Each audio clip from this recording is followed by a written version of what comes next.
अस्सलाम वालेकुम व्यूवर्स, उम्मीद है कि सब खैरियत से होंगे। आज की रेसिपी है ये लजीजा रस मलाई की, जो बनाना तो बेहद ही आसान है और खाने में ये बहुत ही लाजवाब बनकर तैयार होती है। बहुत आसान तरीके के साथ आज हम इसे बनाएंगे, तो वीडियो को आपने एंड तक लाजमी देखना है ताकि आपकी भी रस मलाई घर पर बिल्कुल इसी तरीके से सॉफ्ट एंड अंदर तक जूसी बन सके और बिल्कुल भी क्रैक ना हो कहीं से भी। कुछ टिप्स एंड ट्रिक्स आपके साथ शेयर करूंगी जिसकी वजह से आपकी रस मलाई भी बिल्कुल भी हार्ड नहीं होगी और कहीं से टूटेगी भी नहीं। ये आप वीडियो में देख सकते हैं, मेरी रस बिल्कुल भी नहीं कहीं से टूटी और ये इतनी सॉफ्ट एंड जूसी है। ये तो इंतजार किस बात का है, बगैर टाइम वेस्ट किए रेसिपी को स्टार्ट करते हैं।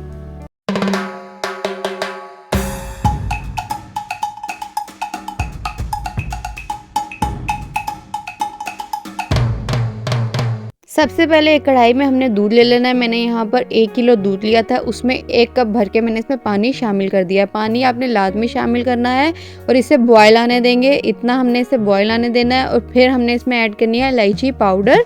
यहाँ पर मैंने हाफ टेबल स्पून इलायची पाउडर यूज़ किया है और अब इसमें शामिल करूँगी हाफ कप शुगर। अगर आप ज़्यादा मीठा पसंद नहीं करते तो आप इसे कम भी कर सकते हैं, लेकिन इतनी चीनी जो है इतने दूध के लिए काफ़ी थी। और इसको हमने 15 से 20 मिनट मीडियम फ्लेम पर पकने देना है ताकि ये क्वांटिटी में थोड़ा सा कम हो जाए। हमने इसे इतना कुक करना है। दूध को हमने बॉईल होने के लिए रख देना है और फिर ही हमने इसकी डो तैयार करनी है। इससे पहले हमने डो को रेडी नहीं करना। सबसे पहले मैंने यहाँ पर एक बाउल में एक अंडा ले लिया है और इसको मैं अच्छे से बीट कर लूँगी।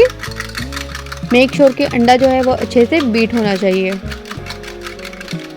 अब अंडा भी हमारा बीट हो चुका है। अब हमने ले लेना है लजीजा मिक्स का पैकेट।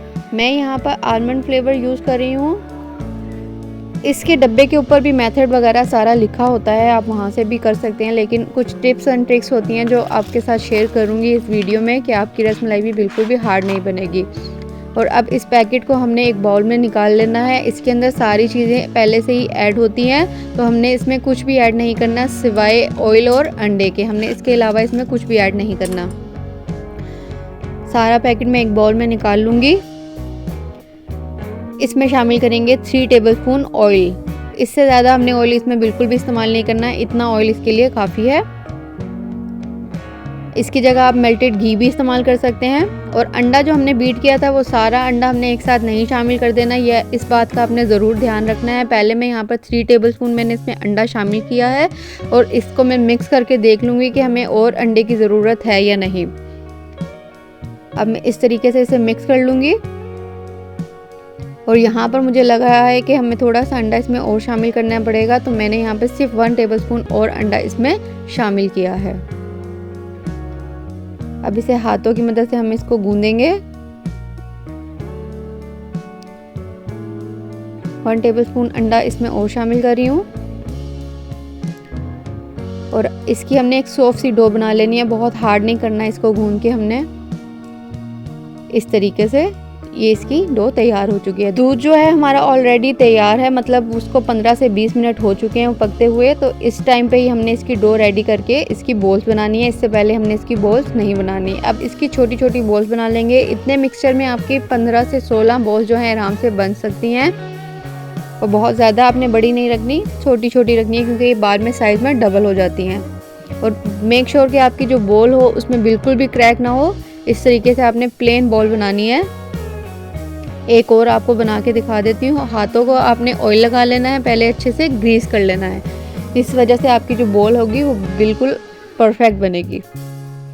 इस तरीके से अब मैं सारी बॉल्स रेडी कर लूँगी। अब बॉल्स हमारी रेडी हैं। अब इसको दूध में शामिल करना शुरू करते हैं। अब दूध जो आप देख सकते हैं हमारा क्वांटिटी में भी हाफ हो चुका है। इतना हमने इसे 15 मिनट कुक कर लिया था। अब इसमें अपनी रस मलाई की बॉल्स शामिल कर देंगे।